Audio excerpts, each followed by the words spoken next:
Mohamed Ali Batili ili yantuma ba ibusi ini yantuma ikakene era doro ba anya me kitara kidal kosanna o kera maleon bi faqado itara kidal mulida itara kidal kada kan nga famuya la kidal ye mali yoro di gɛlɛya bɛ yɔrɔ min na n y'a fɔ n ko ne yɛrɛ sen ka don kidal siɲɛ fɔlɔ mun na o kɛra ani mara taara i fɛ mun na ni mankanba bɔra la o don fana k'an to Gawo aéroport la yan'an ka wuli ka taa kidal a fɔra an ye n'aw taara a tɛ diya dɛ u labɛnnen bɛ kɛlɛ kama u b'aw kɛlɛ mais an bɛɛ y'a jira k'a fɔ o t'a bali hali ni kɛlɛ bɛ kidal mali yɔrɔ dɔ donc n'an wulila yen kama an ka taa ni an sera ka fɔ ka bɛn k'a la o don n'an ma fɔ ka bɛn kɛ an kɔni tɛna yen taga dabila parce que mali dɔ n'i sera ka wuli ka taa kɛlɛ bɛ yɔrɔ min na mali ko kama kɛlɛ tɛ yen waati min na n'olu mɔgɔw y'i wele ko u b'a fɛ u ni i ka taa i ka sɔ dɔ la aw ka ɲɔgɔn dɔn a ka ɲɔgɔn kuma ɲɔgɔn ɲa o maliko kelen na olu bɛna sigi mali kɔnɔ cogo min na e n'u ka ɲɔgɔn faamu i fana ka dɔ lamɛn u la u k'i lamɛn n'i ma t'o la o tuma i ka fɔlɔ i wulila ka taa kɛlɛ bɛ waati min na i ma siran ka taa n'u nana n'a ye ko k'a kuma la m'a fɔ n'i ban'o la i ban n'i ka kuma la dɛ donc o de y'a kɛ ne taara kidal n'u ka se ka ɲɔgɔn ye ɲɔgɔn ye in fana n y'u dɔn cogo min na o de ye balala ne yɛrɛ la dɔɔni parce que n ye u ka ɲɛmɔgɔ in dɔn Bilal Al-Sherif n'a ye ɲɔgɔn ye siɲɛ kelen pe a dɔnbaga dɔ kɛra ala o latigɛ o fana ye ne dɔnbaga ye o de y'a sababu ye o ko Bilal yɛrɛ bɛ yan nɔ e b'a fɛ k'a ye n ko Bilal ye jɔn ye a ko mɛnɛ la ɲɛmɔgɔ a ko si an ye ɲɔgɔn ye a don ko a ma dɔrɔn ko ko denmisɛn don ne ko a ma ko dɔgɔ a ko na ko an bɛ yɔrɔ min na bi ou bien a bɛ ne den yɛrɛ bɔ ko an bɛ yɔrɔ min na bi e o ne o n'an wolola ka mali to an ta ya la n ko kidal ye ne ta ye bi n ta don sini awa ne yɛrɛ bɛ bɔ kayi n ko kayi ye ta ye n ko sikaso y'i ta ye gawo y'i ta ye n ko nin yɔrɔ bɛɛ lajɛlen ye ta ye n ko n'o e taara k'i bɛ kidal fara ka bɔ mali la k'i b'a kɛ a dama jamana ye n ko tuma e mɔdenw ni maa o maa bɛna bɔ e la sa e bɔnsɔnw n'i y'u jɛ mali yɔrɔ tɔw la dɛ o ye wolola ka sɔrɔ kayi y'i ta ye mɔti y'i ta ye gawo y'i ta ye segu y'i ta ye sikaso y'i ta ye n'i taara aza wari dilan n ko tuma minnu bɛna bɔ e la u bɛna mɛn k'a fɔ don dɔ la nin jamana in bɛɛ tun y'u ta ye mais e ka wuli ka jɔ sababu la i ye jamana fara i taara nin yɔrɔ ni fitinin ta k'a bila olu ɲɛ n ko ala ka sɔrɔ ala y'u garijɛgɛ jamana belebeleba la n ko est ce que e yɛrɛ ɲɛna o bɛ se ka bɛn u ma n ko n'an ye diɲɛ lajɛ américains olu banna k'u tɛ fara u y'a kɛlɛ kɛ u tora ɲɔgɔn fɛ a fanga b'u la bi n ko maaw wulila a ye chinois ka provinces bɛɛ fara ɲɔgɔn kan o fanga bɛ Chine la bi n ko Allemagne yɛrɛ fana waati kɛra u nana fara ɲɔgɔn kan u ye fanga sɔrɔ o fanga b'u la bi jamanaba ninnu lajɛ ko waati dɔ la tuma bɛɛ sababu dɔ bɛ na dɔw b'a fɔ u bɛ fara mais an y'a kɔlɔsi k'a fɔ minnu banna farali ma fanga b'olu de la bi donc munna aw fana t'a lajɛ ka segin mali kɔnɔ o gɛlɛya ka kɛ an k'o ɲɛnabɔ ɲɔgɔn fɛ ani an ka gɛlɛya yɛrɛ an tɛ gɛlɛya ɲɛnabɔ dɛ f'an bɛ taa gɛlɛya belebeleba wɛrɛ de ta n'o ye farali ye o farali ye gɛlɛya belebele de ni gɛlɛya fɛn o fɛn kɛra ye o gɛlɛya ka dɔgɔ ka tɛmɛ farali gɛlɛya kan donc munna an tɛ segin ɲɔgɔn ma ni n'a ka o siɲɛ fɔlɔ yeli an ka kuma dan n'o ma ma da la n'an tɛmɛna 45 minutes kan ani ne farala an ye 6 mois ɲɔgɔn kɛ n m'a wele a m'an wele don kelen dɔrɔn n ka téléphone sonnera puisque a tun y'a ka numéro di yan n ye n ta d'a ma ɲɛ b'a tɔgɔ la n ka écran kan a bɛ ka sonné n y'a ta a ko ne de don n ko oui n ko n y'i tɔgɔ ye n k'i ka kɛnɛ n k'a kɛra fama ye kabiri an ye ɲɔgɔn ye n ka ma ɲɔgɔn ye tugun n k'i bɛ Bamako a ko ayi n bɛ Kidal n b'a fɛ k'i ɲininka de i ye kuma mun fɔ ne ye Bamako est ce que ni n y'i invité ka na an ka congrès la i bɛ se k'o fɔ an ɲɛ wa tɔw ɲɛna wa ne ko n ko n ko n bɛ taa kɛ n bɛ a fɔ tɔw ɲɛna a ko bon n bɛ invitation bila ka na i ka taa n'i sera ka na nin fɔ anw ɲɛna ye tɔw fana ka nin mɛn a bɛ kuma nɔgɔya an ni ɲɔgɔn cɛ. Voilà. D'accord. Mais an bɛ fɛ ka dɔn Kidal a tali kɛra cogo jumɛn? I wulila heure jumɛn? I taara avion la wa? I An ye taara avion na n bɔra yan nɔ peut-être 6h30. An wulila yan avion na ka taa jigin Mopti. Mopti an wulila fo Tessalit. An ye avion falen ye ka hélicoptère ta Tessalit ka taa Aguelok. Ka bɔ Aguelok ka taa Kidal. Donc aw y'o tɔ kɛ hélicoptère la de. An y'o tɔ kɛ hélicoptère la. Mais an donna Kidal midi tɛmɛnen dɔɔnin. Mais aw seni yen nɔ u y'i bisimila cogo di? An sera u ye n bisimila u ye n bɔ aéroport la dɔrɔn u taara ni ye u ka jamanatigi fɛ u b'a fɔ ma Aminu Kala. Mohamed Agi Ntala ni n b'a fo parce que a yɛrɛ wulila ka na n kunbɛn. A ye diɲɛ bonya bɛɛ kɛ n ye a yɔrɔ la. N y'a sɔrɔ fana ani Kidal mara u b'a fɔ ma tribu fraction u ɲɛmɔgɔ bɛɛ sigilen b'a ka so k'u nana ne kunbɛn. Donc a kɛra bonya dɔ ye u sigilen tɛ ni ye k'a fɔ n bɛna sɔrɔ o ɲɛmɔgɔbaw bɛɛ bɛ yen. Donc Kidal mara a dugutigiw ni a chef de fraction si tun tɛ yen mun tun tɛ yen o don. Donc u bɛɛ ye n bisimila k'a fɔ n ye n nana n ka so n nana balimaya mun na u fana bɛ n kunbɛn n'o balimaya ye. N k'a dɔn n bɛ n yɛrɛ bara yan u ye n kunbɛn ni o cogo ye ka tila ka sɔrɔ ka taa n bisimila n jatigila la. Mais a yɛrɛ k'a fɔ k'u ka congrès de tun bɛ yen donc mais u ka congrès na u kumana mun de kan? U ka congrès la ayiwa ne ma a travaux bɛɛ participer n ye minnu kɔni mɛn u yɛrɛ ka bisimila ye kuma la puisque ni maaw nana u b'u bisimila ni kuma dɔ ye. Ayiwa u bɛna taabolo kura minnu ta k'a ɲɛsin kow tɛmɛsira la u bɛna o de kumaw fɔ. O fana u ye mun de fɔ k'a fɔ sisan u ni mɔgɔ mɔgɔ bɛ sema la puisque ne taara MNLA congrès la MNLA ani groupe wɛrɛw de faralen bɛ ɲɔgɔn kan ka sema dilan. Ko u bɛ kuma ɲɔgɔnya la u ni ɲɔgɔn cɛ ka se ka bɔ kɛlɛ kɔnɔ u ka jɛ in kana kɛ kɛlɛkɛjɛkulu ye tugun mouvement armé u ka dabila u k'a kɛ politique tɔn ye u bɛ laɲini minnu kɛ ka ɲɛsin jamana ni gouvernement na u k'o kɛ ni politique sira ye a kana kɛ ni kɛlɛ sira ye ko u ka ɲɔgɔn ɲɛ fanba b'o kuma de kan. Ani bɛnkan mun sigira ni ɲɔgɔn cɛ n'a kumaw daminɛna Algérie kana bolonɔ bila papier la Bamako n'a bɛ fɔ o ma accord issu du processus d'Alger o bɛna waleya cogo di gɛlɛya mun b'a kɔnɔ o ye mun gɛlɛya façon ye u k'o ɲɛfɔ u ni ɲɔgɔn cɛ olu k'u hakilinaw labɛn o tɛmɛ siraw la n'u ni gouvernement bɛna sigi a kuma la u ka se ka o fɔ u ni ɲɔgɔn cɛ. Donc congrès in tun b'o de. Donc ça veut dire que Mali tilanni ko kuma tun tɛ yen. O kuma o bilara pewu k'a fɔ Mali tɛ tila olu yɛrɛ k'o kuma bilara u yɛrɛ bɛ kuma dɔ fɔ u m'o fɔ u ka discours kɔnɔ mais ne n'u ka kuma kɔnɔ u ye hakili lajigin o la u ko n'an y'a lajɛ mankan fɛn o fɛn wulila kɔrɔn fɛ ni sigikafɔ kɛra la olu ye laɲini façon saba de k'a kɔnɔ n'i taara u ka papiyew lajɛ i tɛ se ka dɔ wɛrɛ ye n'o laɲini tɛ u ye autonomie fɔ u ye fédéralisme fɔ u ye indépendance fɔ u k'u ka laɲini o ye nin saba ye. Bon fédéralisme o fana ye mun ye Mali la olu ye nin mun ɲini nin ye o tuma nin ka kɛ Mali bɛɛ ye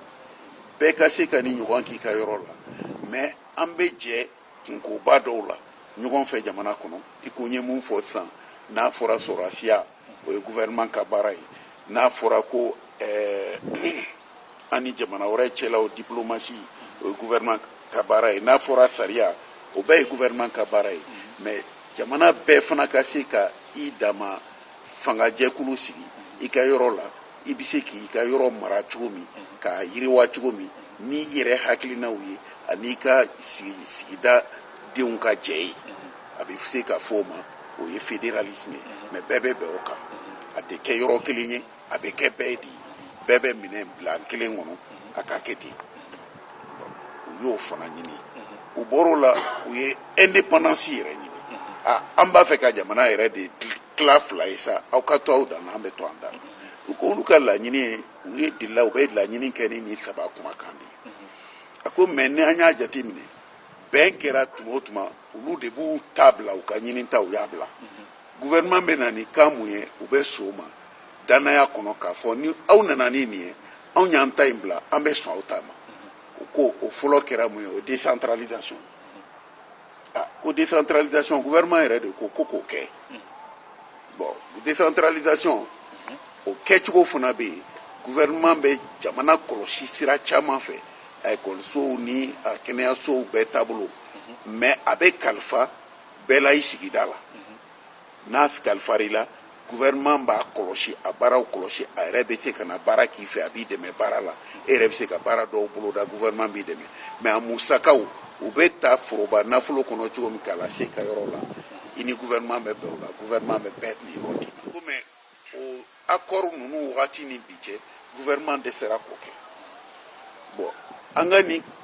waati in fana mankan kɔnɔ n'u bɔra olu yɛrɛ ko bɔn sisan aw dɛsɛra fɛn bɛɛ la autonomie to aw ye fɛn o fɛn fɔ n'anw ko k'an bɛ taa ko an ta tɛ kɛ aw yɛrɛ mana bɔ ni mun ye n'a y'o layidu ta o fana tɛ kɛ o tuma an ka fara ɲɔgɔn na an b'an dama jamana dilan aw ka to aw dama puisque fɛn t'anw bara u yɛrɛ ko ne ma e k'a lajɛ kidali filɛ kidali n'a tɔgɔba ye goudron mètre kelen ma deli ka da kidali goudron mètre kelen tɛ yen u k'a lajɛ courant yɛrɛ nana anw fɛ yan ma u y'o de fɔ ye quoi u y'o fɔ n ye u ye fɛn caman fɔ n ye fɛn caman yɛrɛ u ko bɔn mais nin sen in na fana an taara nin bɛnkan labɛn Alger an nana an bolo nɔ k'a la Bamako awa gouvernement yɛrɛ de ko ka régionalisation kɛ régionalisation ye mun ye o fana ye dɔrɔn région bɛɛ bɛ se ka a yɛrɛ labɛn ni hakɛ mun ye ka bɛn fanga yɛrɛ sago ma a ka kɛ o ye an b'an labɛn mais a bɛ kɛ ni fanga sago ye an bɛ se ka baara mun kɛ an ka région kɔnɔ ni fanga b'a kalama n'a b'an dɛmɛ a la an k'a kɛ o ye régionalisation bɛ diɲɛ fan yɔrɔ caman na koyi Ibu n'i ye Canada lajɛ provinces de bɛ yen o ye régionalisation de ye n'i ye Allemagne lajɛ u bɛɛ n'u ka région don Bavière ni région bɛ yen n'i ye Suisse lajɛ Wallonie ni Flandre ni olu bɛ yen régionalisation bɛ diɲɛ yɔrɔ caman a bɛ marché région n'u ka hakɛw don jamana kɔnɔ u n'u ka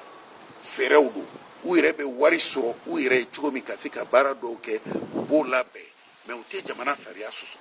mais régionalisation a kɛcogow tɛ kelen ye i bɛ bɔ jamana dɔ la a bɛ kɛ ka taa nin sira fɛ u ko bon Mali yɛrɛ de nana ni nin kuma ye Alger kɔnɔ u ye décentralisation kɛ u ma ɲa u nana ni nin fana ye bɛnkan kɛra nafolo dɔ kɛra la a san naani ye ɲinan ye foyi tɛ ka kɛ foyi ye donc olu b'a fɛ an ka bɔ nin kɔnɔ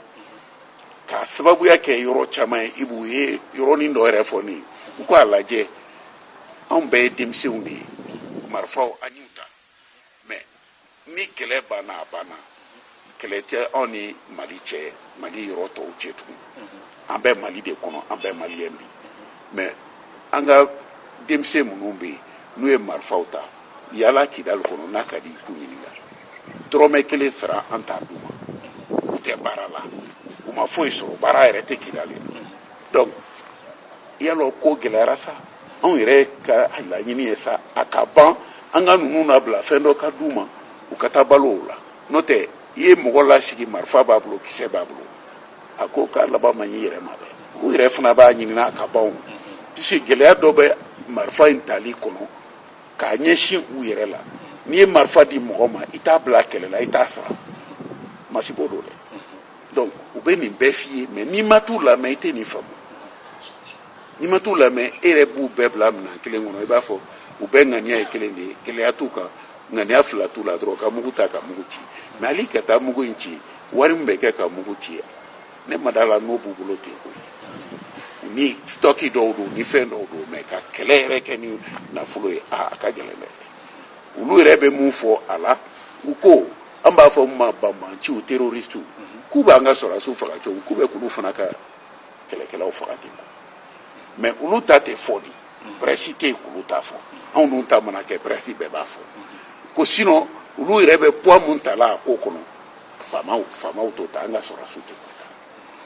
donc nin bɛɛ bɛ yen mais tant que ne tun ma bɔ yan n tɛ nin kalama n t'a ɲɛ. mais olu ko k'u ti fɛ Mali ka tila mais olu ka drapeau b'u bolo yen nɔ ani an ye marifa caman y'u bolo. drapeau tamasere tɛ wa u y'a ta k'u yɛrɛ tamasere n'a ye u tun banna tuma min mais n'u bɛ segin Mali kɔnɔ forcément u b'a bila o u taara accord signé yɔrɔ min na k'a fɔ Mali tɛ tila tugun u kɛra Mali dɔ ye est ce que u bɛ se ka bɔ Mali drapeau kɔnɔ tugun mais ni accord waliyara ni fɛnw bɛɛ bɛ ɲɛnabɔ a yɛrɛ ma Mali mankan t'o la u ka mɔgɔ mun bɛ dialogue la yan a m'a fɔ ko Kidal bɛɛ bɛ se ka taa k'olu ma Kidal datugu u m'a fɔ mɔgɔ kana taa yen bɛɛ bɛ se ka taa drapeau u ye ne yɛrɛ ta ka yaala puisque ne y'a kuma fɔ n ko ne bɛ na yan dɔw ko ma n'i taara i kana taa parce que i b'a sɔrɔ MNLA drapeau bɛ Kidal yɔrɔ bɛɛ n ko tɛ ne bali ka taa n bɛ ne fɛ ne bɛ taa f'u ye u yɛrɛ ka drapeau kɔrɔ ne ma na ko n sɔnna ka drapeau ma mana n sɔnna n k'u ka fara n'u y'u ka drapeau yɛrɛ siri dɛ n'o ye farali drapeau ye ne b'a fɔ aw kana fara o tɛ tɛmɛ o kan o u fana sɔnn'o ma o u m'a fɔ ko ne ka taa fɔ k'u ye indépendant ye u m'a fɔ ko ne ka taa fɔ ko u ka drapeau tɛ foni ne ko non an bɛɛ ye jamana kelen de ye mais drapeau in u b'a fɔ ni u yɛrɛ yɛlɛla u ko e ka taa yaala an ka artisanw ka yɔrɔw la minnu bɛ finiw dilan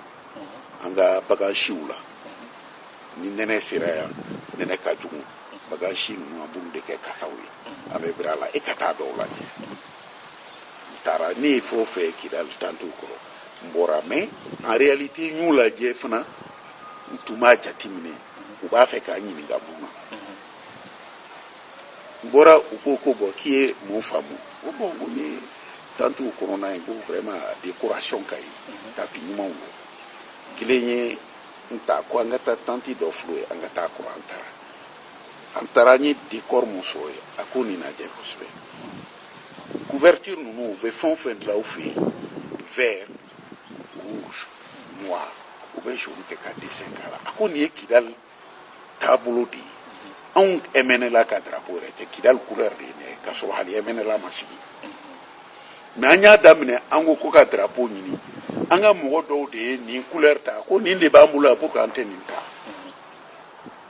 n'o tɛ nin tɛ drapeau couleur ye nin tɛ drapeau couleur ye ko an y'a wuli drapeau ya kama dɛ mais Kidal n'i taara an siya ninnu bɛ yɔrɔ o yɔrɔ i b'a sɔrɔ hali an ka turbanw siri cogo kelen tɛ mais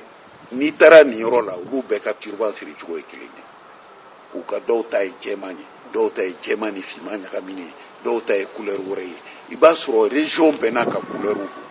an cɛla yan donc i mana taa u bɛ yɔrɔ dɔ fɔ ko n'i taara ye i b'a sɔrɔ tapi bɛɛ bɛ tan de hali n'i y'a san n'i nana n'a ye dɔrɔn u b'a fɔ k'i y'a san yan de n'i ye tapi san Kidal yan u b'a f'i ye k'i n'i ye nin anw ka tapi san dɔrɔn i bɛ nin couleur de ye donc an y'an ka dugu couleur de ta dɔrɔn ka Kidal ko fɔ n'a ye mais hali sini n'an ye drapeau ninnu fara an tɛna don an ka tantiw kɔrɔ k'an ka briefiniw fara donc o couleur dɔrɔn don. mais maliyɛn minnu ko maliyɛn caman bɛ k'i lajɛ nin waati la maliyɛn minnu ko k'i kumana k'i to drapeau ni kunna ko o de ma diya u ye e bɛ se ka mun f'u ye. mais ne yɛrɛ ɲɛna o maliyɛnw ma fɛn dɔ faamu n'i taara u ka drapeau bɛ yen ka Mali fɔ k'i to u ka drapeau kɔrɔ olu de tun man kan ka sɔn ne ka taa Mali fɔ ka to u ka drapeau kɔrɔ ne ma taa ko n bɛ t'olu ka kungo fɔ ni u fara ka bɔ Mali la ko n jɛnna n'a ye ne ko de n k'u bɛ to Mali de kɔnɔ o gɛlɛya min bɛ Mali kɔnɔ a bɛ Mali yɔrɔ bɛɛ kan a solution an kana kɛ marifata ye ne y'u ka malidenya de ko fɔ u yɛrɛ ka drapeau kɔrɔ ne ɲɛna a tɛ tɛmɛ o kan a tɛ tɛmɛ o kan n'i taara mɔgɔ ka malidenya ko fɔ a yɛrɛ ye drapeau mun siri o kɔrɔ ye kuma n'a kɔrɔ don n ma sɔn aw ka drapeau in ma mais n jɔlen b'a kɛrɛfɛ n b'a fɔ aw ye n bɛ mali ko fɔ aw ye yan de aw yɛrɛ ka drapeau kɔrɔ aw ka tanti kɔrɔ aw ka couleur kɔrɔ o basi yɔrɔ bɛ min i b'u ne ɲɛ t'o la mais mɔgɔw kana ko bɛɛ kɛ ko i bɛ kɛlɛ ban n'anw yɛrɛ ko maliyɛnw o tuma olu tɛ maliyɛn ye wa n'anw ko maliyɛnw ka tila k'olu fara an na an dun ko k'u t'u yɛrɛ ta k'u ka yɔrɔ tɛ fara ka bɔ mali la o tuma an b'an yɛrɛ sɔsɔ wa an b'an yɛrɛ sɔsɔ an man kan k'an yɛrɛ sɔsɔ n'an ko ko kidali ye mali ye hali n'u ye fɛn wɛrɛ kɛ kidali mun tɛ drapeau ye k'a fɔ ko o ye kidali ta ye n'anw taara an jɔ o fɛn kɔrɔ k'a fɔ yan de ye mali ye yan ye mali de ye dɛ azawa tɛ yan ye dɛ ne ɲɛna an y'an ka fɔta fɔ a yɔrɔ la drapeau in yɛrɛ o de bɛ barika don an ka kuma la k'a fɔ u yɛrɛ ka drapeau kɔrɔ ni drapeau in bɛ mun ko fɔla k'aw bɛ fara o tɛ dɛ aw bɛ mali de kɔnɔ ne ɲɛna o tɛ foyi ye an ka ɲɔgɔn faamu. D'accord, mais i kun y'a fɔ ko kidalikaw y'a yira k'a fɔ ko goudron mètre kelen yɛrɛ ma deli ka kɛ u ka dugu la yen nɔ. Donc c'est un peu dire, si on veut, c'est comme ni sɛgɛnba de b'u la sɛgɛn b'u caman na yen nɔ. Mais maliyɛn caman fana yira k'a fɔ ko sɛgɛn bɛ maliyɛn caman fana na, région caman fana na. n bɛna fɛn dɔ f'i ye yɛlɛ ko don. Parce que n'i taara Kayi mara la. ne bɛ yɛlɛ ko dɔ f'i ye. u ka Aminu Kali o ye jamanatigi ye kɔni olu ko Aminu Kali anw b'a fɔ yan jamanatigi don. Ne donna a bɛ Mali dɔn. a ko ne ma ko ne ye yɔrɔ jumɛn bacili ye ko Mopti wa Kayi n ko ne bɛ bɔ Kayi kɔfɛ kelen bɛ yen o ko Gajaga a ko ne yɛrɛ sigira aw ka yɔrɔ la Tamasɛki don a ko aw yɛrɛ ye jamanatigi ye o tɛ tiɲɛ ye wa ne ko n ko tiɲɛ u ka jamanatigi ko anw ye marifa ta dɛ nka n'an y'a miiri aw la aw de fɔlɔ tun kan ka marifa ta Mali la aw Kayi ta ko aw de bɛ bɔ aw denw bɛ diɲɛ fan 14 na Angola Faransi Chine u bɛ yɔrɔ bɛɛ u bɛ taa nafolo ɲini ka na aw ka yɔrɔ la a ka gɛlɛ i ka jamana ka dɔgɔtɔrɔso jɔlen i k'a ka ekɔliso jɔlen ye a ka gɛlɛ hali pont souvent k'a tɛmɛ yɔrɔw kunna aw yɛrɛ de bɛ wari bɔ k'a dilan aw de bɛ médecins sara aw de bɛ infirmières sara aw de bɛ école karamɔgɔw bɛɛ sara a ko an b'a kalama ni région kun kan ka révolter wallahi ka o yɔrɔ kun kan ka révolter foyi ma k'u fɛ u n'an ka yɔrɔ bɛɛ ka kan a ko mais sigiw tɛ kelen ye aw sera k'o kɛ mais anw ma aw taabolo ye tungalata ye anw taabolo tɛ tungalata ye anw bɛ yaala ni baganw de donc aw bɛ se ka fɛn dɔ nɔgɔya aw yɛrɛ ma anw ma se o la donc an ye marifa ta n'o tɛ aw ka kan ka marifa ta o kɔrɔ ye mun ye i ye kuma mun fɔ u b'a dɔn Mali yɔrɔ wɛrɛ bɛ yen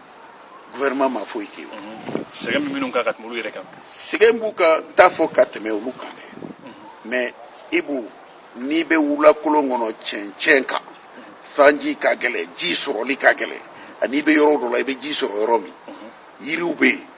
a balo cogo tɛ kelen ye a gɛlɛyaw tɛ kelen ye mais bɛɛ n'i ka gɛlɛya don i t'a fɔ nin ta ka jugu nin ta ye mais i b'a ɲini dɔrɔn k'a fɔ mun bɛ nin ka gɛlɛya kɔnɔ mun bɛ nin ka gɛlɛya kɔnɔ an bɛ se k'o de fɔ ninnu ka gɛlɛya b'a kɔnɔ ninnu fana ka gɛlɛya b'a kɔnɔ k'a da sigi cogo tɛ kelen ye sigiyɔrɔw tɛ kelen ye i bɛ se k'o de fɔ n'o tɛ gɛlɛya bɛ Mali yɛrɛ bɛɛ kan an kana taa yɔrɔ wɛrɛ hali Bamako yan kɛ an ka dɔ wɛrɛ yɛrɛ ta ne bɛ fɛn fitinin ta i ye sisan Ibu ne ye si kɛ baara la u bɛ INPS tigɛ n sara la ko ni n banana u bɛ n furakɛ ni muso banana u b'a furakɛ ni n den banana u b'a furakɛ kabiri Ala ye n da Mali ma deli ka dɔrɔmɛ 1 segin ne ma u dun ye n ka wari minɛ dɛ mun de bɛ yen k'a bɛ k'an ɲɛ bi foyi jamana yɛrɛ dɛsɛlen don bɛɛ ye bɛɛ de b'i jija la i yɛrɛ ye mais o ta bali n'olu ka yɔrɔ la u nana marifa ta awa i b'a fɔ de aw kana dusu nin bɛ bɛɛ kan aw k'a bila marifa in tali fana ni n'u mɛnna kuma la u bɛ kuma dɔw f'i ye e bɛ yan i t'i to yan k'o mɛn ni n'u mɛnna kuma la mun don u b'a fɔ anw ka yɔrɔ Mali y'a yɛrɛ sɔrɔ a mɛnna aw civiliw y'aw mara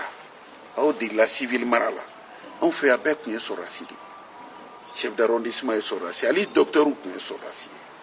sɔrɔdasi ka mara o ye de i b'a kɛ majigin kɔnɔ n'a ko i ka mun kɛ i b'a kɛ instruction obéissance dɔ wɛrɛ t'i bolo k'a fɔ i b'o f'i ye dɔw yɛrɛ b'a fɔ kɛlɛ minnu wulila dɔ ye ne ɲininka ko peut-être n ka n'o fɔ est-ce que o jo b'o kɛlɛw la ne ko ne t'a fɔ o jo b'a la o jo t'a la ɲininkali de bɛ na n'o ye mais kɛlɛ fɔlɔ minnu tɛmɛna dɔw b'a f'i ye ne fa u ye n fitinin najɔ ni n ba ni n dɔgɔmuso ko n ka tɛgɛrɛ fɔ o ye mugu ci n fa la n jɔlen ɲɛna tu b'o fɔ n ye dɔw ye olu b'a fɔ awa u ye ne denmuso fitinin minɛ ka taa n'a ye Kati ka taa bila kan kɔnɔ a ye mun kɛ a tɛna yan a bɛ san 10 bɔ anw yɛrɛ ɲɛna a sara mais a tilara ka na mais o ye kɔnɔ da la nin bɛɛ bɛ f'i ye k'i to Kidal i bɛ nin bɛɛ mɛn mɔgɔw fagara cogo min u ko Alpha Kile la u ka dɔnnikɛla dɔ tun sigilen bɛ Gawokaw de ye dugukolo d'a ma a y'i sigi ye karamɔgɔ tun don k'u nana u lamini don kelen dɔrɔn k'u bɛɛ faga u kun dɔnnen don kɛlɛkɛla t'u cɛla foyi karamɔgɔ de kun don mɔgɔw bɛ taa kalan na ye o cɛ b'a ka saligolo kan n'a ka denbaya bɛɛ u y'a bɛɛ faga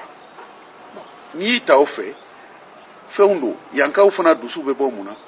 an y'a ye olu fana ye mɔgɔw faga Agɛlɔk an y'a ye u fana ye dɔw faga mais kow donna ɲɔgɔn kɔnɔ e ye dɔ faga ne ye dɔ faga e ye dɔ faga ne ye dɔ faga donc n'an tora o kuma la o cogo la fagali tɛ jɔ o i bɛ bɛɛ ta la mɛn i b'a lajɛ i bɛ dusu bɔ a kɔnɔ hakili ka se ka baara kɛ sa faamuya ka na hakili ka se ka baara kɛ faamuya ka na mais nin n'a taabolow la dɔ bɛ k'i la wagati dɔ la i fana bɛ dɔ kɛ wagati dɔ la donc ne yɛrɛ t'a fɔ n k'u ye mun kɛ k'a kana juger dɛ sɔrɔdasiw fana ye mun kɛ ne t'a fɔ a kana juger parce que sariya de bɛ ko bɛɛ la bi hali kɛlɛ kɔnɔ sariya bɛ kɛlɛ la a bɛ f'o ma droit de la guerre les conventions de Genève et les protocoles additionnels o de bɛ appliquer donc n'o y'a sɔrɔ dɔ ye damatɛmɛ wale dɔ kɛ o tɛ kɛlɛ yɛrɛ ye dɛ mais damatɛmɛ wale ka mɔgɔ da k'a kan tigɛ n'i ye mɔgɔ minɛ ka ban i y'o minɛ i bɛ se k'o to kaso la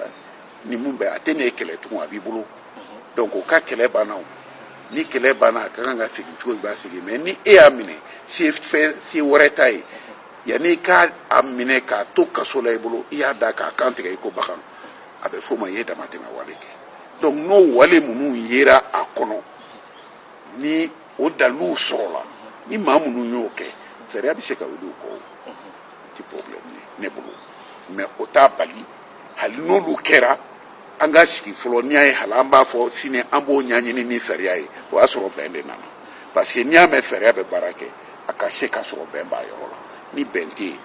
fɛn caman kɛra dossier caman donna mɔgɔ si ma se ka taa enquête kɛ a yɔrɔw la k'a sababuya kɛ kɛlɛ ye donc o sariya ko bɛ taa ni ɲininkali t'a la sɛgɛsɛgɛli t'a la ni kɛlɛ de bɛ yen fo kɛlɛ in ka ban fɔlɔ.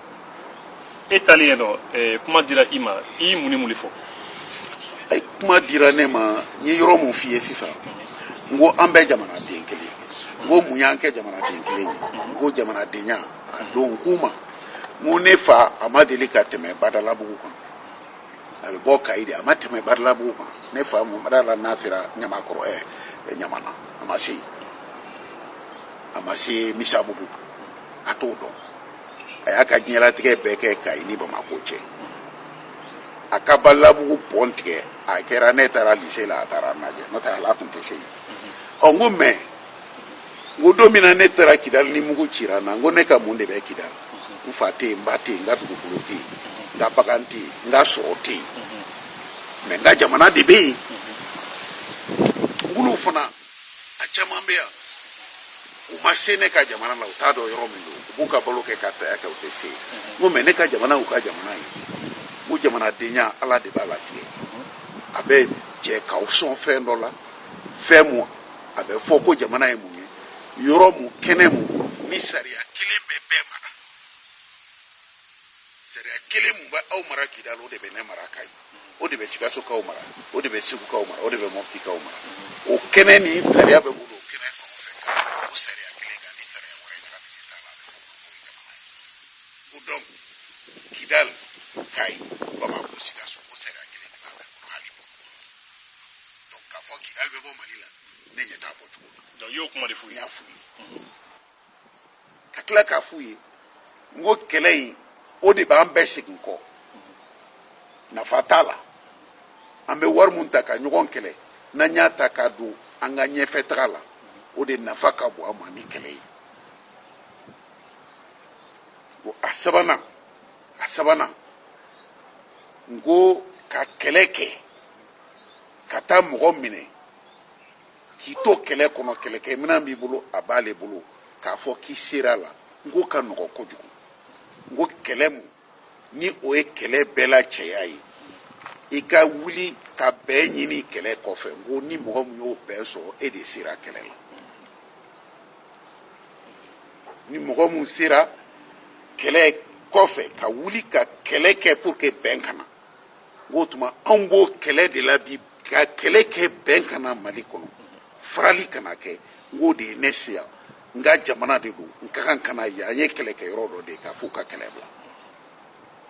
n ko mɛ tɔɔrɔ mun b'u kan k'a b'an bɛɛ kan mali kɔnɔ n ko mun ye mali sɛgɛn sariya tɛ boli a kɔnɔ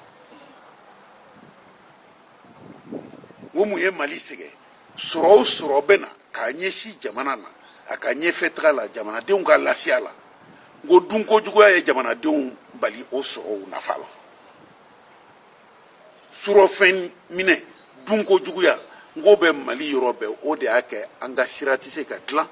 an ka foyi tɛ se ka dilan ka ɲa ka d'an ma k'a fɔ an ye nin kɛ nin baara banna n ko mali ye bɔgɔ nɔɔni de ye u mana dɔɔni mun kɛ hali o tigi ka fanga tɛ ban a y'o mun dilan a bɛ tiɲɛ parce que a ma dilan ka ɲa a wari tilancɛ kɛra surɔfɛn ye hali n'o ye siraba dilan siraba in tɛ tɛmɛ san 1 san 2 a bɛɛ bɛ sɔgɔsɔgɔ k'a sababuya kɛ a siraba nafolo a tilancɛ donna pɔsiw kɔnɔ n ko olu yɛrɛ ka kidali yan n'a fɔra baara ma kɛ yan ɔhɔn u bɛ se k'o jira ne y'o fɔ n t'a dɔn n'o ye n ka discours bɛɛ la parce que n ko mɛ wari caman nana kidali kama a dira minnu ma olu ye mun k'a la n ko u sera ɲininka ye sa k'u ɲininka aw ye mun kɛ nin wari bɛɛ la a dira mun ma anw bara olu nana di mun ma yan n ko a fɔra ko bɛnkan dɔ de bɛ kidalikaw yɛrɛ ni an ka mɔgɔw cɛ ye dɛ wari fɛn o fɛn bɛ na a bɛ d'u ma nka a bɛ ta ka na di minnu ma olu b'a dun a nafa tɛ se dugu ma a tɛ se kidalikaw ma donc o tɔɔrɔ bɛ yen mɛ u jo dɔw fana k'a fɔ ko o wari nin t'olu ka sira ye o puisque a nana n'a kun nana baara kama gouvernement kun kan ka na lajɛ ni baara kɛra o mɛ ni wari taara ka di mɔgɔ damadɔw ma n'olu y'a dun o kɔrɔ tɛ ko kidali y'a sɔrɔ kidali ma sɔrɔ kidali tɔgɔ kɔni b'a wari la a bɔ kan ye ni kidali tɔgɔ ye mɛ a baara ma kɛ kidali kɔnɔ a taara peut-être ka di kidali den dɔ ma mun y'a ta o ye dɔ ta a la a ye dɔ di kidalika mun fana ma o fana y'a tɔ dun a baara nafa ma se kidali ma o donc mali bɛ nin gɛlɛya kɔnɔ kidali dɔrɔn t'o ye dɛ o ye jamana fan bɛɛ de ye baara fɛn o fɛn bɛ bolo da ko jamana ka baara don a nafolo a bɛ don da bɛɛ fɛ fo jamana sago ɲininkali ka dɔgɔ a la donc a kɛra i b'a fɔ sariya dɛsɛra mali la sariya tɛ yen tugun senkolaw de bɛ yen donc mun bɛ se ko la olu de sigilen bɛ u bɛ mali nafolo ta la k'a dun fɛn tɛ bɔ a la u bɛ tiɲɛni kɛ fɛn tɛ bɔ a la nka a tiɲɛni a bɛ se kidali ma cogo min a bɛ se mali yɔrɔ tɔ bɛɛ ma ten donc n'an y'an ta o tiɲɛni fɛ k'an bɛ marifa ta halisa anw minnu kɔnɔna fililen bɛ anw yɛrɛ damaw de bɛ ɲɔgɔn faga puisque minnu bɛ nin nafolo ta u tɛ kɛlɛ in na u tɛ kidalikaw fɛ kɛlɛ la u tɛ bamakokaw fɛ kɛlɛ la nafolotigi ninnu kɔni sen tɛ kɛlɛ la an yɛrɛ dama minnu n'an ma fɛn sɔrɔ mali la dɛ anw de bɛ ka ɲɔgɔn faga mais ne ye nin fɔ n'u ka tɔnsigi la an ka don duguma tɔnsigi la n y'a fɔ u ka yɔrɔ la peut-être a fɔcogow ma kɛ kelen ye tan mais n y'a fɔ. mais i kumana accord fana kan dɛ. n kumana accord kan n ko accord kan n b'o yɔrɔnin fɔ ka a jɛya dɔɔnin n ko accord kan n ko accord nin ma di mɔgɔ si ma baara ka k'a la n ne tun bɛ gouvernement kɔnɔ a ma di yan kan to gouvernement kɔnɔ a ma di mali députéw ma olu mun sigilen bɛ jamanadenw tɔgɔ la a ma di u ma a ma di mɔgɔ si ma k'a fɔ nin ye accord ye a ma ɲɛfɔ ko accord nin tun kalanbaga t'a la dɔw y'a miiri k'a fɔ ne ko de maa si tɛ se k'a kalan maa t'a ɲɛdɔn sariya don ni ne bacili tɛ non walayi m'a fɔ ni o hakili ye n ye Maître Mamadou Konaté ka fɛn ye ko ne bɛ n yɛrɛ kɛ ko n bɛ fɛn bɛɛ dɔn a ka hakɛ to ne m'o fɔ n'a tun ye n ka kuma kɔrɔ ɲini a b'a faamu ni n ko kalanbaga t'a la o kɔrɔ ye u ma yɔrɔ de labɛn ka a labɛn ni accord ni baara ni a waleyali ye puisque i tɛ se ka nin accord ba ta ko présidence la sariya baarakɛda dɔ tɛ yen mun ka baara bɛ bɛn nin ma n m'a fɔ mɔgɔ kelen dɛ n ko baarakɛda i ka baarakɛda dɔ labɛn kɛrɛnkɛrɛnnenya la i bɛ accord d'a ma u ka don a kɔnɔ a bɛ walawala cogo min a bɛ waleya cogo min u k'o bɛɛ ɲɛɲini a kalantɔ k'a bɛɛ labɛn ka n'a d'i ma n'i ko régionalisation u ka taa o kɔrɔ ɲini k'a labɛn cogo dɔ fɔ ne yɛrɛ m'a fɔ sisan k'a labɛn cogow tɛ kelen ye u bɛ se ka na dɔw yira e la n'an ye ni régionalisation na bɛn ta Mali la a bɛ ɲa an b'a labɛn nin cogo la tan ka da nin kan ka da nin kan ka da nin kan an m'a kɛ nin ye ka da nin kan u b'o fɔ e mun ye ɲɛmɔgɔ u b'o f'i ye n'i ko ko désarmement u b'a f'i ye ɔhɔn an ka mɔgɔ ɲini mun bɛ taa kɛlɛkɛyɔrɔ ninnu na kɛlɛw de la ka kɛ yɔrɔ min u ka marifakisɛw tɔmɔ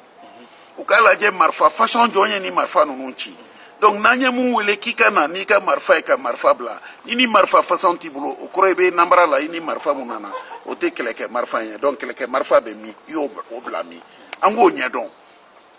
donc fo nin baaraw bɛɛ ka kɛ n'i ko fana ko maa minnu bolila kɛlɛ wagati la ka bɔ k'e bɛ t'olu nɔfɛ ka na i bɛ na n'u ye est ce que i bɛ na dɔrɔn ka denfa dɔ sigi a ka so kɔnɔ ten wa i b'a sɔrɔ a ka so binnen don i b'a sɔrɔ baganw tun b'a bolo a ma taa ni bagan minnu ye mais a tɛ n'olu sɔrɔ a ɲɛ i b'a sɔrɔ o tununnen don i b'a sɔrɔ a ni den dɔ bɔra yan nɔ 2011 kɛlɛ tuma la a n'o bɔra yan 2011 awa sisan an bɛ di 2019 la o den mun tun bɛ san kelen na o bɛ san 8 na den mun tun bɛ san 8 na o bɛ san 15 la olu magow tɛ kelen ye o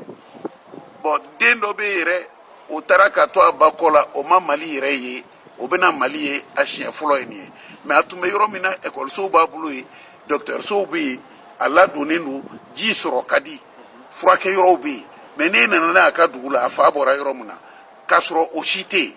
donc i bɛ na ni problème dɔ ye ko donc nin bɛɛ de jate ka kan ka minɛ nin bɛɛ kuma bɛ accord kɔnɔ mais a sɛbɛnnen tɛ a walawalalen tɛ nin cogo la f'i ka mɔgɔ de bila k'a kalan mun b'a walawala nin cogo la k'a d'i ma o tigi o fana ka baara ka k'o ye fo ka taa kɛlɛ in ban puisque accord nin de bɛ na ni kɛlɛ banni ye donc nɔgɔ kana don a faamuyali la nɔgɔ kana don a tɛmɛsiraw la f'i k'a di mɔgɔ de ma mun fana bɛ nin baara bɛɛ tɔmɔ a kɔnɔ k'o baaraw ɲɛɲini k'o kɛ a musakaw ka ɲini baara in bɛ kɛ cogo min a ka ban mais accord nana dɔrɔn a signé na a bɛ bureau kɔnɔ nin si ɲɛ ma ɲini ne b'a fɔ accord ma kalan o de la ne ko idalikaw gouvernement ka bolo an bɛɛ ka jɛ k'an ka accord nin ɲini k'a dɔn mun b'a kɔnɔ puisque bɛɛ da donna nin sen in na kɛlɛ la bɛɛ bɛ accord nin fɔ la est ce que bɛɛ y'a kalan ne dabari bɛ ban parce que ne tun bɛ gouvernement kɔnɔ a ma di ne ma n b'a fɔ tɔw jamanadenw y'a kalan ni mun ye hali n'a taara ka d'u ma est ce que u y'a faamuya wa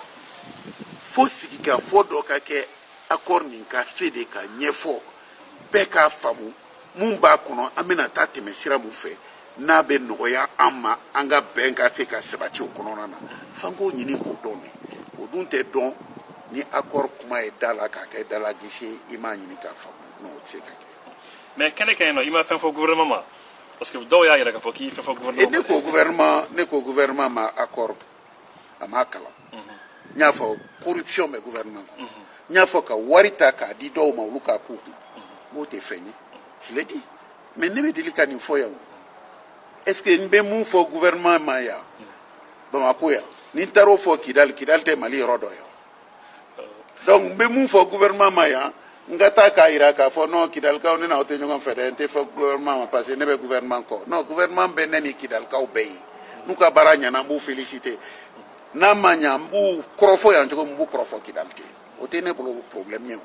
puisque ne ma taa n ko Kidali tɛ Mali la dɛ n ko n bɛ taa la yɔrɔ dɔ la n tɛ se ka n kana fɛn dɔ fɔ gouvernement ma ye n bɛ tile ka mun fɔ a ma Bamakɔ yan non mɔgɔw b'a fɛ an k'a kɛ gouvernement ni Kidali an tɛ fara ɲɔgɔn na an ye kɛlɛ ɲɔgɔn de a tɛ ban non non non hali sini ne bɛ gouvernement critiquer n bɛ Kidali n bɛ Bamakɔ n bɛ mun fɔ a ma n b'a fɔ. MINUSMA ka lasigiden min tun bɛ yen ale ye kuma dɔw fɔ yen o kumaw ma bɛn maliyɛnw ma finalement u y'a a gɛn ka bɔ Mali kɔnɔ. I hakilina ye jumɛn o kumaw kɛra ɲɛna. A kuma kɛra ne ɲɛna mais tu sais a yɔrɔ la ne yɛrɛ tun bɛ tribune la n'i jɔ ka kuma sonorisation maa min bɛ kuma la n'i bɛ tribune na i kun t'a bɛɛ mɛn son orientélen tun bɛ cogo min tribune na dɔ tun bɛ kuma e t'a bɛɛ mɛn donc a y'a ka kuma fɔ ka ban mais a ka kuma kɔfɛ a y'a ka discours papier di donc ne ye discours papier de kalan n y'a ye a la a ko folikan foli tuma de don a ko minnu bɔra Niger minnu bɔra Algérie minnu bɔra Maroc minnu bɔra yan maaba minnu bɛ yan bon minnu bɔra Mali la délégation minnu bɔra Mali la a y'o de fɔ comme ne y'a sɔrɔ Kidali tɛ Mali de ye n'i ko délégation minnu bɔra Mali la o kɔrɔ ye e bɛ yɔrɔ min na o tɛ Mali dɔ ye donc a y'o mun fɔ a ma ɲɛ o parce que an b'o fɔ min kama an ka kalamɔgɔw k'a fɔ aw Kidalikaw a t'a fɔ ko k'a fɔ aw nana Mali la Mali b'aw Kidalikaw bisimila moi je trouve que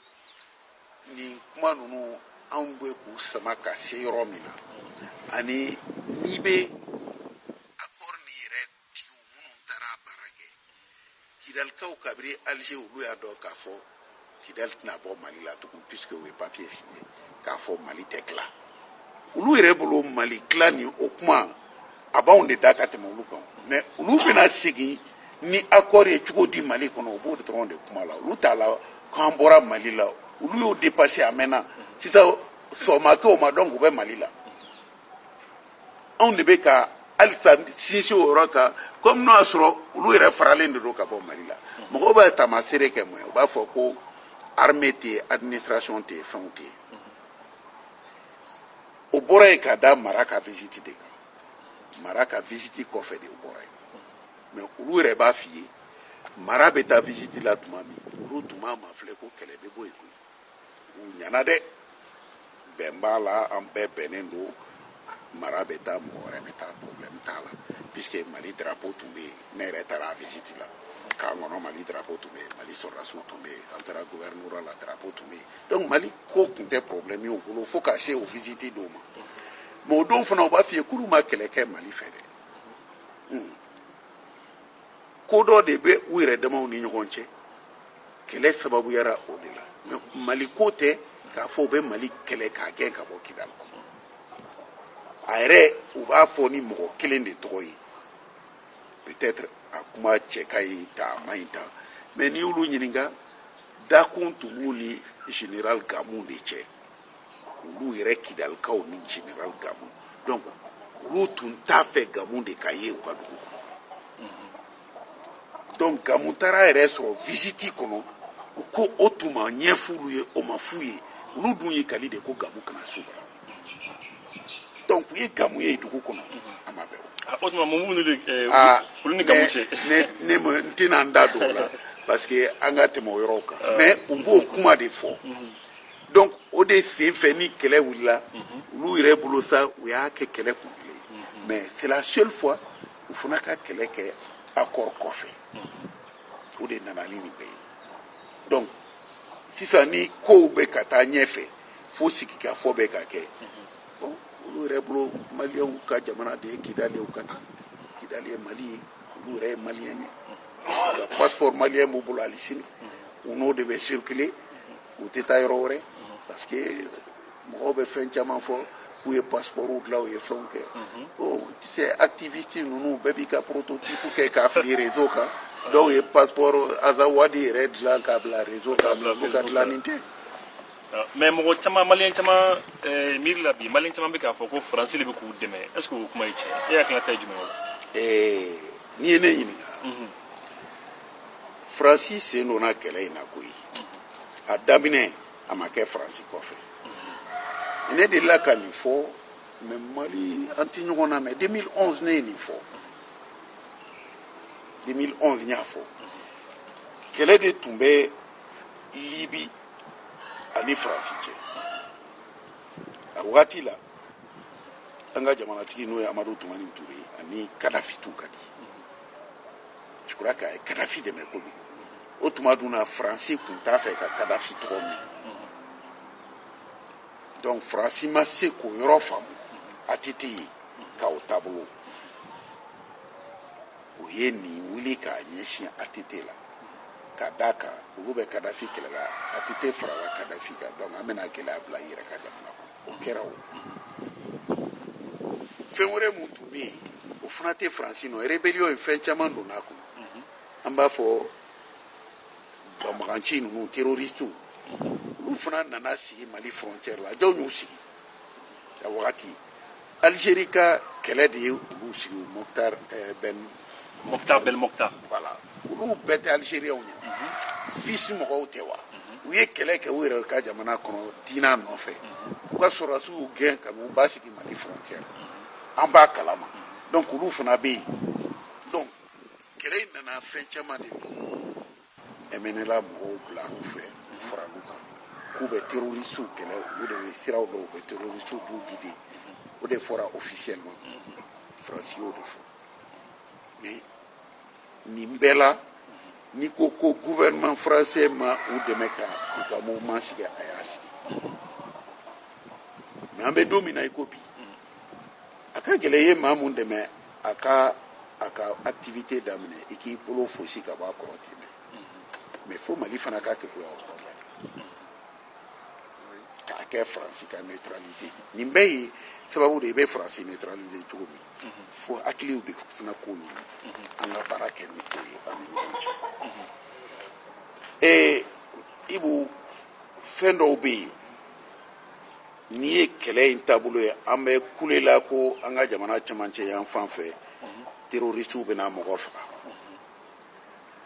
je crois que baara in tun tilalen de don dɔɔnin sɔrɔdasiya yɛrɛ baara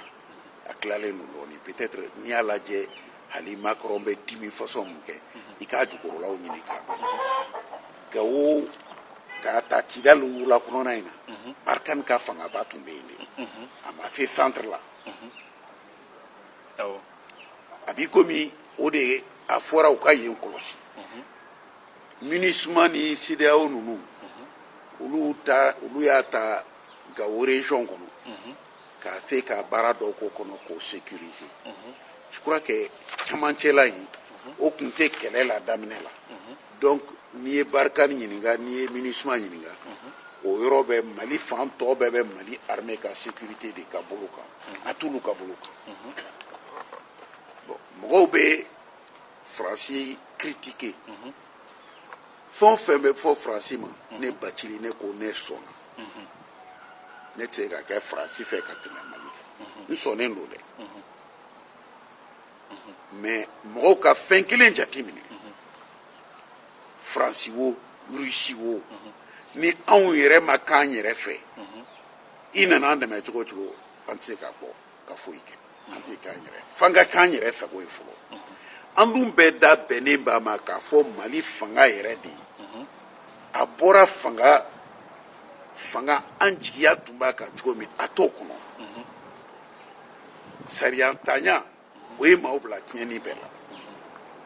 i mana tiɲɛni fɛn o fɛn kɛ Mali la fɛn tɛ bɔ a la hɛrɛ bɛ si a bɛ tile ninnu ye marifa tiɲɛni de ye o ye mugu ta minnu y'an ka miliyariw ta o fana ye tiɲɛni kɛ koyi ninnu ka mugu ye mɔgɔ faga cogo min surɔfɛn dun ye mɔgɔ faga ten Mali la n'i taara hôpital la i ka sa appareil nɔfɛ 25 Bamako kɔnɔ k'i tɛ se k'o sɔrɔ hôpital la i bɛ sa appareil mun sɔngɔ y'o i mana banabaatɔ jugu dɔw ka ye k'i bɛna n'a ye pointé sira kama n'a donna a bɛ sa ne ye maraka de ye walahi anw bɛ su dama mun don banabaatɔ a tɛ ka ye k'aw tɛ se ka furakɛ k'a furakɛ yɔrɔ bɛ Bamako de an baramɔgɔw ma se k'a fɔ u b'a fɔ n'a y'a bila a bɛ sa dɛ mais u b'a bila seko t'a la olu ɲɛna n'a tora a bɛ sa donc u b'a fɔ an ka lajɛ a ka taa o tigi mana i da ka i sira kan a bɛ don Bamako yan tile 2 tile 3 a bɛ sa dɔw bɛ sa u don u bɛ don dɔrɔn u bɛ sa hôpital kɔnɔ ala ni sira tiɲɛ kojugu bolo et pourtant wariw dunna o siraw wari dilanna a taara budget kɔnɔ ko sira ka kan ka dilan a dun ma dilan maaw bɛ sa mais est ce que o suw danna wa ka dɔn o fana ye dɔw nɔ ye wa dunkojuguw nɔ ye o danna wa marifatigiw ye mun faga o bɛ fɔ mais wari dunkojugu bɛ ka mɔgɔ dama mun faga ka kɛ sababu ye ka mɔgɔ mun faga o bɛ fɔ wa hôpitaux kɔnɔ yɔrɔ bɛɛ o bɛ fɔ wa donc il va falloir k'an ka ɲɔgɔn lajɛ an fana ka tiɲɛ fɔ ɲɔgɔn ye o tɛ k'an ni mɔgɔ wɛrɛ bɛ ɲɔgɔn na dɛ an yɛrɛ ka bila cogo kɔnɔ tant que jamana in bɛ finfin guwakuluba 2 de la sariya ni sɔrɔsiya an lakanani ani sariya o dɔrɔn de bɛ se k'a lakana mais sariya ntanya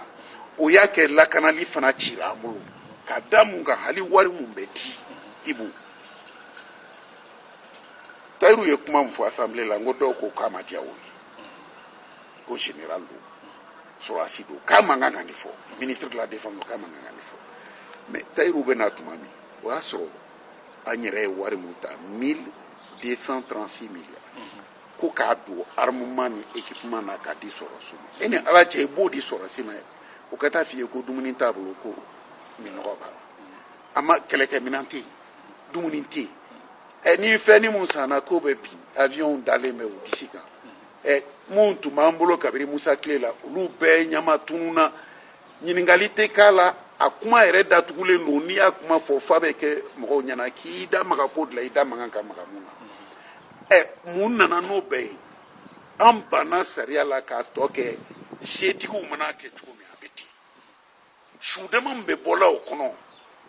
n'an y'o dan o ka ca ninnu ka mugu cilen su ye a ka ca n'a ye an k'a ta dɔrɔn jamana yɛrɛ bɛɛ ka bɔ an ka tiɲɛ fɔ ɲɔgɔn ye o wariw bɛ min o mɔgɔw bɛ min olu ɲininkara wa nka an b'a fɔ k'olu y'an tɔ ye an ma ban ka kuma olu fɛ an ma ban an n'u ka sigi ka kuma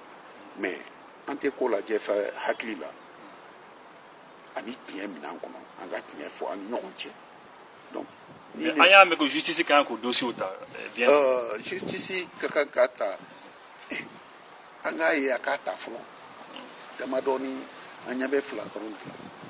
Adama Sangare Bakari Togola u bɛ ka maire damadɔw wele mais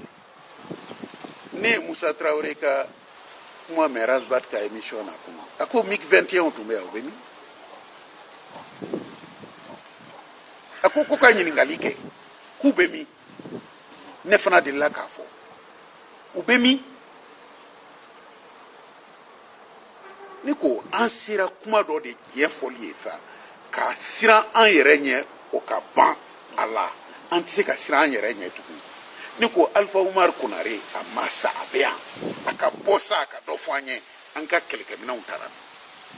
Amadu Tumani Ture e de ye Musa minɛ kɛlɛkɛminɛnw donc e de y'a bɔ Musa bolo Musa bɛ k'o de fɔ a tun bɛ ne bolo ne taara Amadu donc e y'u kɛ mun ye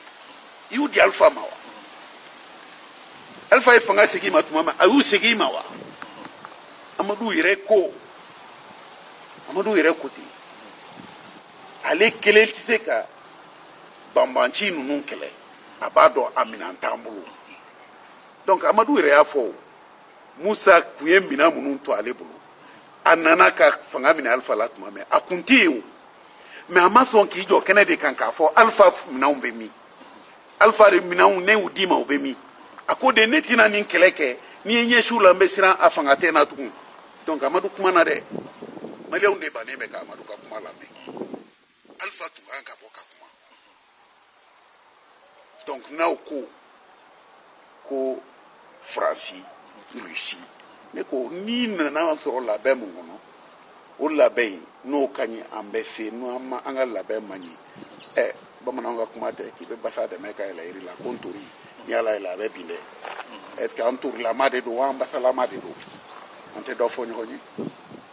donc bi président ninnu kan ka wele k'u ɲininka mais ne yɛrɛ ma da k'a fɔ ka kan ka wele o président yɛrɛ ka kan ka hinɛ jamana in na hali n'u bɛ yafa de deli jamanadenya ɲuman kama danaya dara olu kan ka jamana kuturu ta ka d'u ma jamana n'a kɔnɔfɛnw olu ka kan ka bɔ ka kuma o ni kuma sera nin yɔrɔ la o man kan ka mɔgɔw bila ka mɛn nin kuma kunna u ka kan ka mɔgɔw dusu salo hali n'a tiɲɛna de u k'a fɔ jɔn ko a la nin de kɛra an bɛ yafa deli a kuma bɛ ban sisan a bɛ ban sisan mais ko kelen bɛ dunkojuguya nana don ko bɛɛ kɔnɔ mais nin fɛn ninnu fana a kɛra nafolo de kama a ma kɛ dɔwɛrɛ kama dɛ o ye nafolow de ta ka tiɲɛni kɛ k'an jɛ a la ka jamana jɛ a la ka jamana se ta k'a yɛlɛma u ka don dugumabolow kan ka jamana sɔrɔ ta k'a yɛlɛma u ka don dugumabolow kan k'i sigi ka jamana titɔ lajɛ k'a fɔ olu bɛna hɛrɛ sɔrɔ ni o sɔrɔ ye an b'o de kɔnɔna na Mali kɔnɔ bi an sɔnna ma an b'o de kɔnɔ an ma sɔn a ma an b'o de kɔnɔ ne Bacili Diarra ye o don ma diya ye o don mais ne hakilina ye nin de ye n bɛ nin de fɔ. mais e yɛrɛ hakili la Emmanuel Macron ye weleli min bila an ka président ma o don Sahel président ma. ne y'a lamɛn Ibu ne yɛlɛla dɔɔnin parce que Emmanuel Macron a dusu bɔra o ale ko ko Faransi bɛ ka nɛni yan k'a tɛ bɛn a ma o b'a ka jamana fɛ dɛ Emmanuel Macron b'a ka jamana fɛ dɛ ko nka aw kana an ka jamana nɛni n'o tɛ a ye na an bɛ kuma an bɛ ɲɛfɔli kɛ ɲɔgɔn ye a ka jɛlen y'a fɔ kuma la mɔgɔw b'a fɔ a kuma fɔcogo ne yɛrɛ bolo kuma fɔcogo man ɲɛ ni ne yɛrɛ kun ye IBK ye e tun b'a jaabi n tun bɛ mun fɔ a ye baasi tun tɛ yɛrɛ n b'a fɔ cɛ mun bɛ jamana fila ni ɲɔgɔn cɛ kuma ɲɔgɔnya Mali jamana ni Faransi jamana cɛ o tɛ bi ko ye o t'ale Emmanuel Macron tile ni ne IBK tile an bɛ se ka sigi ka fɛn bɛɛ fɔ gɛlɛya nana cogo cogo a b'a fɔ nka i y'an wele cogo min n bɛ t'i ka kuma lamɛn dɛ mais i t'a fɔ ka sɔrɔ i ma ɲɛ n'i jaabi ka sɔrɔ min ye i ye n wele cogo min i ye jamana dɔgɔya i ye Mali dɔgɔya i ye Faransi yɛrɛ dɔgɔya nin tɛ bonya ye k'a ɲɛsin Faransi ma e kuma cogo i ye Faransi dɔgɔya n b'a fɛ k'o f'i ye i y'anw dɔgɔya o dɔgɔyama a ma cɛ n'a ye mais o t'an bali an bɛ taa o i t'a fɔ cogo min an b'i sɔrɔ yen mun b'an fɛ an b'a fɔ ne tun b'o fɔ a ye yanni n ka bɔ Mali kɔnɔ a b'o mɛn mais mɔgɔw y'a kɛ Faransi tɛ o an b'an yɛrɛ de ka bonya kɔnɔ n'an y'an yɛrɛ bonya ka dan hakɛ mun na an b'o kɔnɔ n'an ye ko ta ale kɛra a ka jamana fɛ o point que mɔgɔ tɛ se ka fɛn fɔ a ka jamana ma anw dun banna an ka jamana la an y'a sɔrɔ bɛɛ ta k'a suɲɛ k'a yɛlɛma ka taa n'a ye hali an ka lakanali minɛnw an b'a fɔ ko nin b'an lakana an y'an jija k'o fana nafolo ta k'o yuruku k'o dun kojuguya kɛ bi ni Tayiru taara ko minan tɛ yen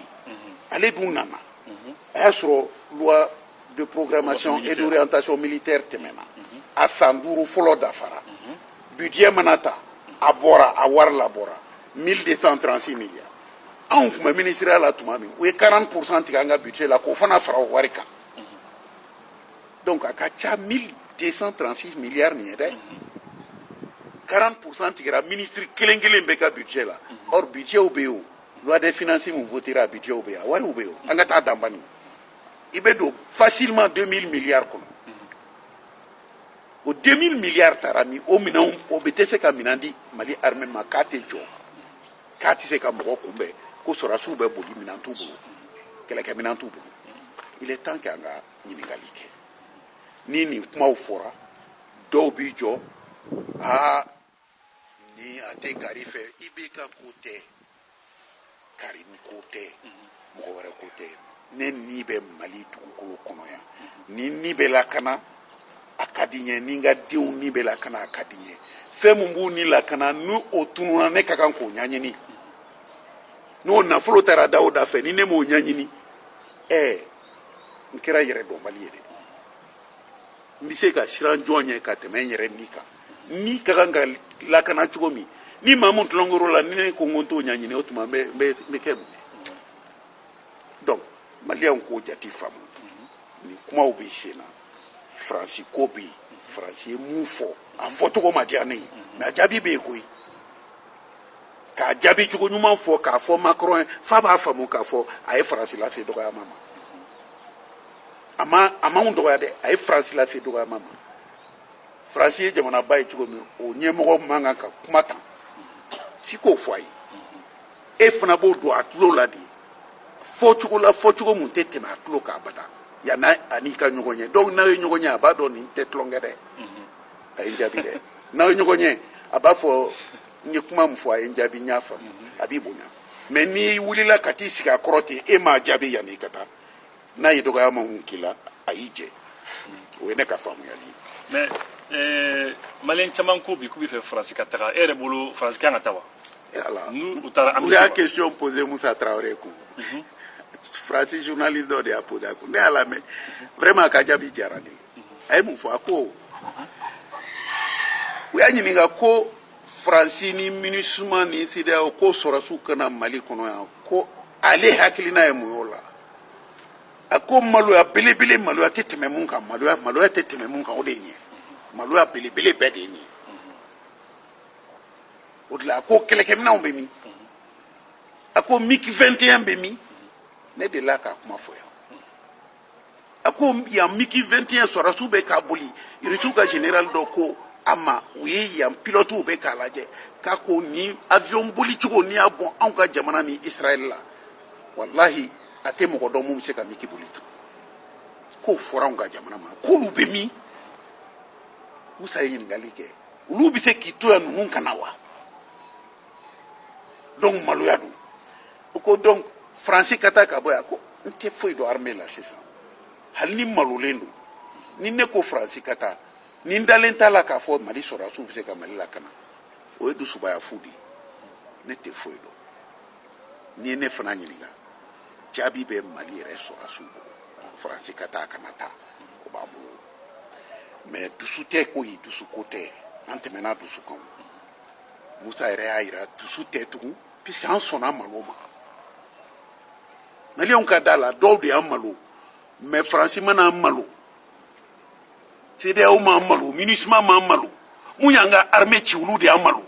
mun y'an ka nafolo ta olu de y'an malo mun ye an ka jamana lakanali sɔrɔ ta k'a kɛ u ta ye ka taa bila kɔntiw kɔnɔ ka sow jɔ n'a ye u bɛ Mali kɔnɔ yan olu de y'an malo u k'olu ɲininka kɛ ni Faransi ka to yan ou bien a kana to yan an bɛ taa baga Faransi ma ko Faransi an tɛ dɔ fɔ an yɛrɛ ye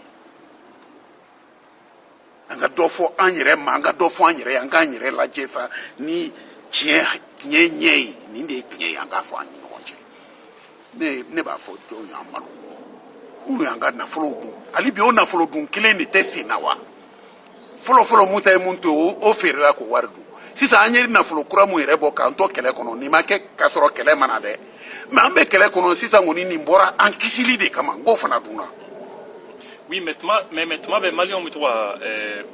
kuma Musa tile kan u bɛ to a fɔ ko Musa tile la ko maramafɛnw tun bɛ yen ko avion tun bɛ yen tuma bɛɛ Maliyɛnw bɛ to ka segin o kumaw kan mais o maramafɛnw n'o avion tun bɛ sɔrɔ ni mɔgɔ minnu ye o ye Rusiw de ye munna an tɛ ɲɛsin Rusiw ma siɲɛ kelen i n'a fɔ fɔlɔ anw bɛ cogo mais Rusiw tun t'a ta k'a nin an na koyi. Oui, a bɛ san bien sûr a bɛ san mais wari ma bɔ wa munna u ma taa san a ma san Rɔsi yɛrɛ o y'a dun de ka taa manamana appareil sa ka n'u da o disi kan a dunna de koyi a dunna mais ni tɛ an ka fɛn dɔ fɔ Mali la quoi kuma b'a yɛrɛ fɔ wagati dɔw la o i b'a bɛɛ mɛn ne bolo ni président ale de ye an ka sɔrɔdasi bɛɛ ɲɛmɔgɔ ye sariyaba yɛrɛ y'o de ko fɔ commandant en chef des forces armées n'a ko nafolo mun bɛ tala ka di an ka lakanali kama u bɛ ka yuruku kɛ k'a labɔ surfacturation a ye mun fɔ est ce que ne de ye nafolo dun in fɔ wa n'i bɛ ka y'a fɔ a bɛnnen b'o da n'an tɔw y'a fɔ kan ye i bɛ ka jugu ye o tuma i bɛ ka y'a yɛrɛ jugu ye wa ale y'a fɔ don min a kɛra a yɛrɛ jugu ye o don wa surfacturation kɔrɔ ye mun ye nanbara ka facture ta ka nafolo k'a kɔnɔ k'i ye fɛn san a la hali o jaka ma don a la mais i b'o nafoloba mun na bɔ i b'o yɛlɛma i yɛrɛ kun Musa ni i bɛ ka y'o fɔ an ye o a dɔnbaga m'a fɔ wa jamana ɲɛmɔgɔ don commandant en chef des forces armées il est le président du conseil de défense nationale a b'a kalama dɛ a tigi y'a fɔ dɛ aw ye wari nanbara n b'a kalama fa ko n bɛna dan siri a la o tuma a kɛra de koyi o tuma a tɛ ɲaɲini mun na an k'o bɔ yen Karim président de la commission de défense de l'Assemblée nationale an ka lasigidenw bɛ yɔrɔ min o fana ma bɔ ko a b'i komi nanbaraba de kɛra avion sa in na on a été floué mɔgɔ gansan fana ma fɔ dɛ député président de la commission de défense ni mɔgɔba fila kumana tiɲɛni ni yuruku kan an ka maramafɛnw an lakananifɛnw sanni na a sabanan ye jɔn ye ministre de la défense général d'armée foyi tɛ yen ma minɛn sɔrɔ yen wari dun bɔra loi appliquera a wari bɔra k'a di n'anw ko ko o tiɲɛ ko an m'a mɛn an tulo la IBK m'an janfa Karim m'an janfa Dayiru m'an janfa fo n'an y'an yɛrɛ janfa a kɛra dɛ u m'an janfa dɛ u ko k'a kɛra IBK ko a kɛra Karim ko a kɛra Dayiru ko a kɛra o tuma n'an siranna k'o fɔ an y'an yɛrɛ janfa dɛ u kɛra cɛ ye ka tɛmɛ an kan u kɛra ladiri ye ka tɛmɛ an kan u ye mun fɔ an k'a ɲaɲini a tɔ y'o de ye. D'accord, donc an ka entretien mana ban ɲininkali kelen bɛ yen bi ni gouvernement mago b'i la i bɛ taa wa? Ni Mali mago bɛ ne la n'o y'a sɔrɔ a baara a ŋaniya sirilen don k'a bɛna baara kɛ ne bɛ taa an bɛ Mali de ye koyi mais mun ka jugu gouvernement ko la n bɛ n'o f'i ye ne donna gouvernement na siɲɛ kelen dans ma vie n welela siɲɛ kelen n kun t'a cogoya dɔn mais i bɛ wele i t'a dɔn i ni mɔgɔ min bɛ don fo ni décret bɔra i b'i tɔgɔ ye mɔgɔw cɛ la e tɔgɔ bɛ taa ye dun kojugu dɔ kɛrɛfɛ k'o fana b'a kɔnɔ e yɛrɛ bɛ na i b'a dɔn e bɛ baara la o bɛ na dunni de la i ye n faamu a dɔw bɛ yen ni i y'a fɔ ne ye k'olu bɛ don i ka gouvernement na ne b'a f'i ye n'u tɛ baara kɛ a fɔra n ye ni maa damadɔ ka baara kɛ n ko n'u tɛ baara kɛ élection in kɔfɛ koyi je préfère n'u kana baara kɛ parce que n b'a dɔn mun b'a kɔnɔ jamana t'a kɔnɔ olu n'u ka maaw don dunduguma mɔgɔw don u y'u ta k'u sigi sigi yɔrɔ bɛɛ u yɛrɛ ka baara fɔlɔ ye n'u nana dɔrɔn u bɛ bɛɛ bale u ka mɔgɔw dɔrɔn de bɛ taa ka place di a dunni tɛ ban a kuma tɛ ban est ce que o ye jamana jɔ ye n'e kelen don n'o kɔnɔ dɔrɔn ko gouvernement tɔgɔ b'i la i bɛ t'i tɔgɔ fara o tɔgɔ kan mɛ i n'u tɛ baara kelen na wa u t'i bila ka baara kɛ i bɛ lagosi o nɔfɛ c'est ça le problème il est temps que ni gouvernement bɛ sigi vraiment a ka lajɛ maa minnu bɛ taa a ko ni na ni ne yɛrɛ donna ni ma jaabi di yan ni donna ni ye mɔgɔ minnu ye n'u man di an bɛ bɔ o dugusɛjɛ n b'a f'i ye ne démissionné n'o y'a sɔrɔ jamana baara b'i kɔnɔ jamana baarakɛlaw bɛ yan koyi u bɛ yan an bɛɛ b'u dɔn yɛrɛ an b'u dɔn yɛrɛ an b'u dɔn est ce que Mali kɔnɔ mɔgɔ bɛ an kana kɛ mɔgɔ ko ye quoi mais dɔw bɛ yen i bɛ se k'olu ta fɔ quoi est ce que mɔgɔ bɛ Hachim Kumare dɔw labɔ i ka gouvernement n'i bɛ baara kɛ non walayi nin cɛ ye baarakɛla ye ne y'a dɔn gouvernement de kɔnɔ n'o tɛ n kun t'a dɔn ne baarakɛla don Hachim Kumare sɛbɛkɛla don baarakɛla don ale tun ye Kayi sira programme k'a kɛ cogo min n'u tun ye Hachim to ye walahi Kayi sira tɛ kɛ tan a tɛ kɛ tan. donc an ka émission banna maa minnu ɲɛ b'i la nin waati la i bɛ se ka mun de fɔ yen pour ka kuma kun cɛ. vraiment halisa ne bɛ maaw fo an ka ɲɔgɔn faamu tiɲɛ in kan dɛ tiɲɛ in tɛ musala fɛn ye koyi hali lahara bɛ gɛlɛya o de la ko musala t'a la jɔ don nanbara t'a la musala t'a la wa tiɲɛ yɛrɛ kabiri ala yɛrɛ ko k'ale de ye tiɲɛ ye fɛn bɛɛ bɛ laban tiɲɛ mun na est ce que musala bɛ tiɲɛ la tugun an ka tiɲɛ fɔ an ni ɲɔgɔn cɛ ne bolo maliyɛnw an sera sa k'an yɛrɛ ɲininka an bɛ mun de fɛ k'a ɲɛsin an yɛrɛ ka ɲɛfɛtaga n'an ka lakanani n'an ka yiriwa la ni dunkojuguya in n'o tora sen na a tɛ ɲɛnabɔ a tɛ kɛ bi sɔgɔmada in na ne ye information dɔ lamɛn France Inter la a ye na kunu vraiment sigira ma se ka fɛngɛ ko Rwanda bɛna plateforme aéroportière dɔ dilan a première phase c'est pour 7 millions de voyageurs deuxième phase pour 14 millions de voyageurs. O ye mun ye? U bɛna aéroport kura min dilan Kigali anw bɛ k'an ka aéroport dugukolo bɛɛ feere olu bɛ ka les 100 ans à venir u bɛ k'o aéroport de dilan olu bɛ sini ɲɛsigi la 100 kɛmɛ ɲinan kɔfɛ u bɛ k'o kɛlɛ o labɛn anw ka kɛnɛ n'an bɛ se k'o labɛn ka k'o ye maires ni maa damadɔw bɛ k'olu tigɛ tigɛ k'a feere bulletin bɔra dɛ notification bɛ n bolo dɛ n ka titre bɛ n bolo dɛ foroba yɔrɔ anw de sera ka hali aéroport la ka n'an yɛrɛ ye nin tɛ nord ye nin tɛ yɔrɔ wɛrɛ ye nin ye Bamako ye la capitale fɛn bɛɛ b'an bolo yan nɔ force façon bɛɛ b'an bolo yan ka se ka ninnu lakana an dɛsɛlen bɛ hali o la o bɛ kɛla ka boso an sigilen ɲɛna ko an ka taa ɲɛfɛ an bɛ taa ɲɛfɛ cogo di an bosolikɛlaw b'an cɛla u bɛ k'an ɲɛnama boso olu tɛ jɔ an ka sa olu tɛ ban i bosoli la n'u ye sen boso u bɛ girin k'o tigɛ k'a sɔrɔ u ma bolo golo bɔ i la fɔlɔ aw ko k'an ka taa ɲɛ a t'aw don sa an ka tiɲɛ fɔ ɲɔgɔn ye tiɲɛ in sera fɔ ye o aw ka kuma nka ne Bacili b'a fɔ ala k'a ni saya b'a bɛɛ. Ami. Mohamed Ali Bacili i ni ce. Merci.